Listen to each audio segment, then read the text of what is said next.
you have cleared the interview and the company is actually interested to onboard you, the HR will call you and they will say, hey, congratulations, you have cleared the interview and we want you to be.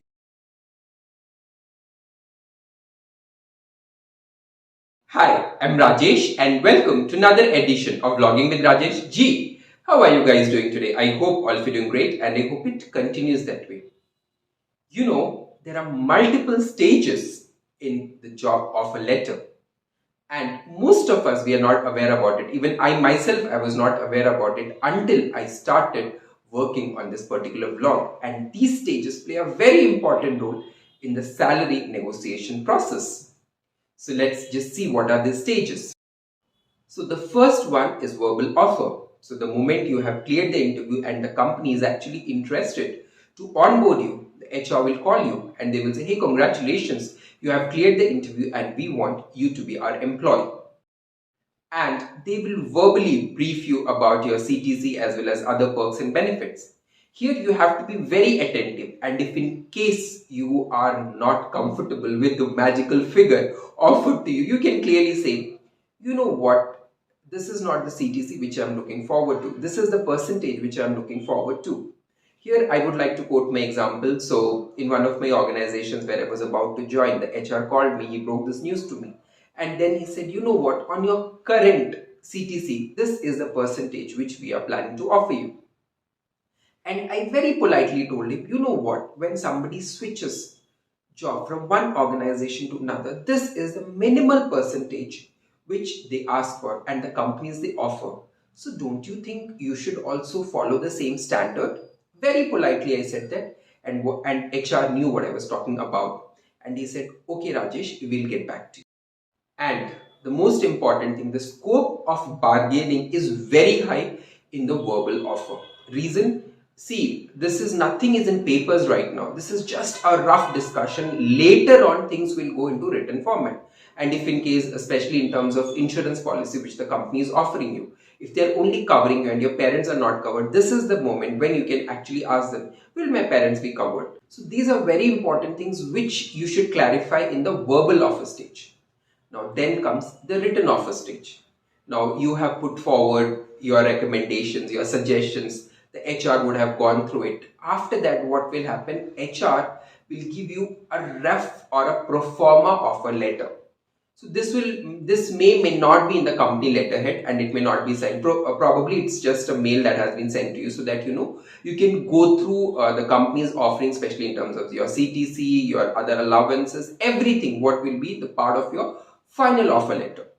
So in the first stage it was verbal, so there were few things which you would have missed. This is the most important situation because here you can go through everything and it's a first written document from the company's end. So go through it peacefully and make notes wherever you feel the things are not very clear.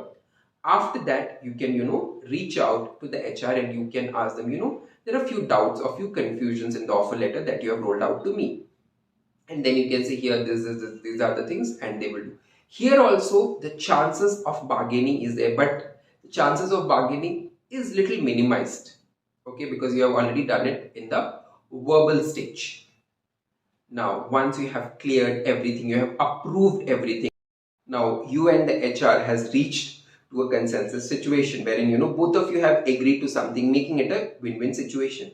Now comes the offer letter stage. And let me tell you, this is the most crucial stage because this time the offer letter will be rolled to you in the company's letterhead. Once you receive it, if you are in person, you will have to sign it and return back to them. If in case that is not possible, you will have to sign it, send a scanned copy of it. If that is also not possible, then you will have to reply to that email stating that I agree to the offer. And once you do that, you can't go back on anything. So it is the most crucial part of offer letter. And you can't afford to commit any mistake at this stage. So here, once the final offer letter has been rolled out to you, make it a point, you compare it with the written offer letter which was given to you. Just see whether what all things or corrections which you have asked the recruiter to incorporate, has they been incorporated in the final offer letter or not. If not, immediately reach out to the HR and make those corrections. And never ever accept the offer letter unless those changes have been incorporated, because once you accept, you can't go back on it. The only way you can go back is you can decline the offer, which may not look good. And one of the most important thing is, in the final offer letter stage, the chances of negotiation is nil. Yes, you can negotiate if you have a counter offer. Based on that, you can negotiate. But if you do that, you would be at a risk. Reason, the company may say, okay, it was pleasure connecting with you all this while. We are not in a position to give it to you. So even we want to decline your candidature. Or they will give it to you, but it will be with some writers. So it is always advisable to do the salary negotiation basically in the verbal offer as well as in the written offer stage. Don't go for the final offer letter stage, because after that negotiation doesn't look good, especially from a professional perspective. So I hope this video was informative for you. If that's the case, like the video, share the video, post your thoughts in the comment section, and don't forget to subscribe to my channel. So until my next video, bye bye, take care and spread the power of positivity around you.